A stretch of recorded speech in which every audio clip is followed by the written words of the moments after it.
आज की वीडियो में हम देखेंगे 20 इंपॉर्टेंट एमसीक्यूज जो कि साइंस बेस्ड एमसीक्यूज होंगे साइंस की डिफरेंट ब्रांचेस से। और यहाँ पे हम कॉन्सेप्ट क्लैरिटी भी पूरी रखेंगे ताकि आपको ये सब चीज़ें आसानी से याद रह सकें और लंबे वक्त तक याद रह सकें। तो इसके लिए ज़रूरी है कि आप कॉपी पेन उठा करके नोट्स बनाइए और हमारे साथ लिखते चलिए, क्योंकि ये आई थिंक आपको कोई दूसरा बंदा इतने आसानी से समझा पाएगा इतने अच्छे ढंग से, ये बहुत मुश्किल होगा। चलिए शुरू करते हैं। पहला सवाल देखिए, सबसे हल्की धातु है लिथियम।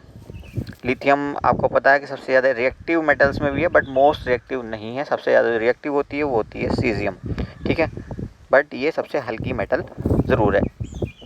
अगर हम नॉन मेटल्स की बात करें तो नॉन मेटल में सबसे हल्की होती है हाइड्रोजन, जिसे हम H से रिप्रेजेंट करते हैं, और लिथियम को हम किससे रिप्रेजेंट करते हैं? लिथियम को Li से रिप्रेजेंट करते हैं, ये इसका सिंबल है। और हम कह रहे थे कि नॉन मेटल में सबसे हल्की है हाइड्रोजन, उसे हम H से रिप्रेजेंट करते हैं। नेक्स्ट सवाल देखिए, हैवीएस्ट मेटल, सबसे ज़्यादा भारी मेटल कौन सी है, सबसे भारी धातु? तो ये है ऑस्मियम। ऑस्मियम का जो सिंबल होता है वो होता है O और स्मॉल s इसके साथ ऐसे लगा होता है। नेक्स्ट क्वेश्चन, क्वेश्चन नंबर 3, सबसे कठोर धातु है, सबसे हार्ड मेटल कौन सी है? तो ये होती है क्रोमियम। क्रोमियम का सिंबल क्या होता है? Cr। सी के साथ स्मॉल आर होता है, सी कैपिटल से लिखा जाता है। और ये एक्सट्रीमली ब्रिटल होती है, मतलब सबसे ज़्यादा भंगुर कहना चाहिए, चोट मारने पर ये बिखर जाती है, इसलिए अकेली मेटल से कुछ भी बनाना बहुत मुश्किल होता है, इसलिए इसकी अलॉयज़ बनाई जाती हैं। नेक्स्ट सवाल जो कंफ्यूज करता है आपको इसी के साथ, सबसे कठोर पदार्थ है, मोस्ट हार्ड सब्सटेंस। तो अगर सब्सटेंस की बात कर रहे हैं हम, अभी तक हम किसी बात कर रहे थे, मेटल की बात कर रहे थे, इसका आंसर था क्रोमियम। लेकिन अगर हार्डेस्ट सब्सटेंस की बात करें तो यह है हीरा।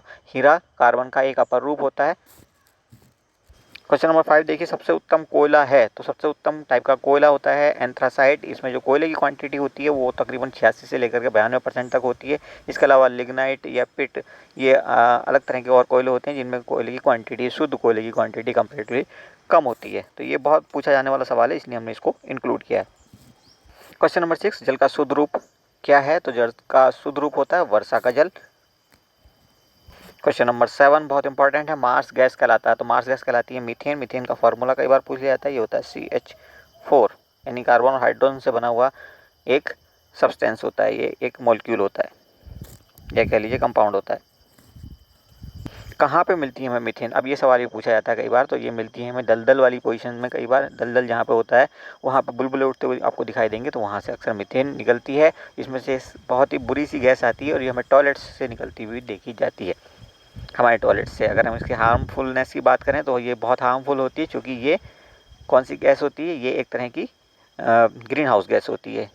बाकी ग्रीन हाउस गैसेस की तरह से ये भी बहुत ज़्यादा नुकसान पहुंचाती है हमारे एनवायरनमेंट को। अब बाकी बात हम बाद में करेंगे कि ग्रीन हाउस गैसेस कौन कौन सी होती हैं और क्या क्या ये करती हैं, ये डिटेल में बात करने का टाइम नहीं है। लेकिन आप समझ सकते हैं कि मीथेन उतनी ही यूज़फुल भी है, जितनी हार्मफुल है उतनी ही यूज़फुल है, क्योंकि ये हमारे घरों में चूल्हा जलाने के काम भी आ सकती है। गोबर गैस प्लांट या इस तरह के और जो प्लांट होते हैं उनमें से जो गैस निकलती है वो भी मीथेन होती है। इसको पाइप के ज़रिए अगर हम अपने चूल्हों तक पहुंचा सकते हैं तो वहाँ से हम लाइट ले सकते हैं, प्रकाश के रूप में इसका इस्तेमाल किया जा सकता है। साथ ही साथ जला करके इसको खाना बनाने के काम भी ये आती है।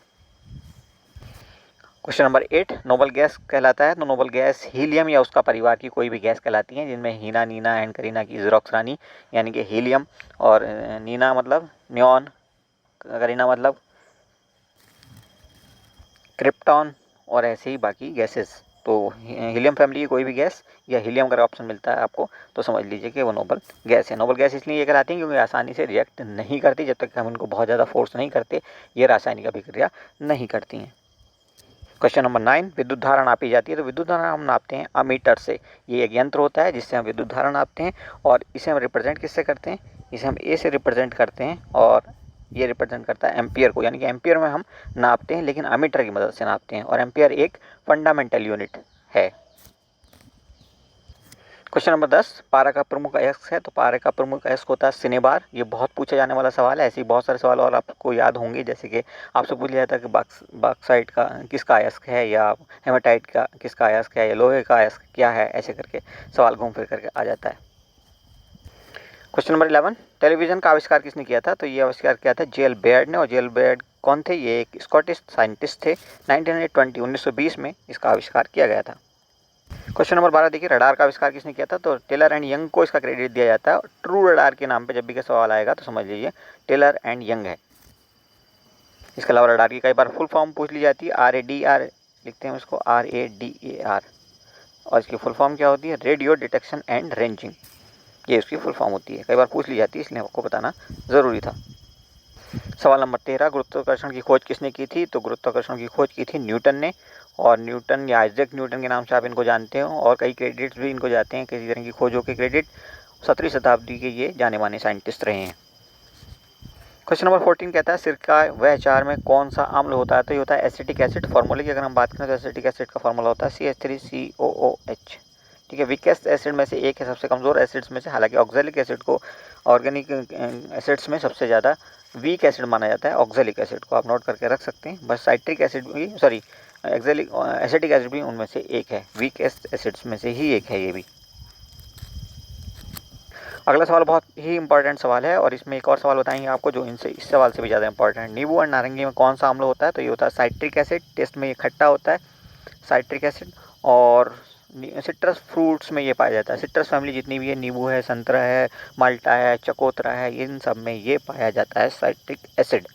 ठीक है, और अगर हम बात करें तो कुछ और सब्सटेंसेस में भी होता है, लेकिन अगर हम बात करें विटामिन सी की तो विटामिन सी भी इन सब में पाया जाता है। ठीक है, तो विटामिन सी लेकिन सबसे ज़्यादा क्वांटिटी में किसमें होता है? आंवले में होता है। तो ये एक बहुत इंपॉर्टेंट सवाल है, कई बार कंपेरिजन के लिए देता है कि आंवला, नींबू, संतरा वगैरह, ये 4 ऑप्शन दे दिए आपको, और आपसे पूछा कि इनमें सबसे ज़्यादा जो कहने चाहिए विटामिन सी होता है वो किस में होता है? तो आंवला आपका आंसर होगा उस केस के अंदर। नेक्स्ट सवाल नंबर 16 क्या कहता है? दूध खट्टा होता है उसमें उपस्थित लैक्टिक अम्ल के कारण। लैक्टिक अम्ल मतलब खट्टे दूध या दही में लैक्टिक अम्ल बनता है। क्यों बनता है? क्योंकि वहाँ पे AT का फॉर्मेशन होता है, ATP, एडेनोसिन ट्राइफॉस्फेट। क्या होता है? ये एक तरह से ऊर्जा मुद्रा या एनर्जी करेंसी में हम ATP को कहते हैं। इसी की बदौलत एनर्जी प्रोड्यूस की जाती है और सेल को दी जाती है। जब सेल उसको कंज्यूम कर लेती है तो ATP वापस ADP में बदल जाता है। किस में बदल जाता है? ATP ADP में बदल जाता है। क्लियर? सवाल नंबर 17 कहता है मतदाताओं के हाथ में लगाई जाने वाली स्याही क्या होती है? तो ये होती है सिल्वर नाइट्रेट, AgNO3। मेन इसमें मानी जाती है AgNO3, जिसका परसेंटेज तकरीबन 10 से 18% तक होता है, और साथ ही साथ कुछ और डाइज भी होती हैं, लेकिन मेन यहाँ पे AgNO3 या सिल्वर नाइट्रेट माना जाता है। सवाल नंबर 18, पृथ्वी अपने अक्ष पर घूमती है तो पश्चिम से पूर्व की ओर घूमती है, वेस्ट टू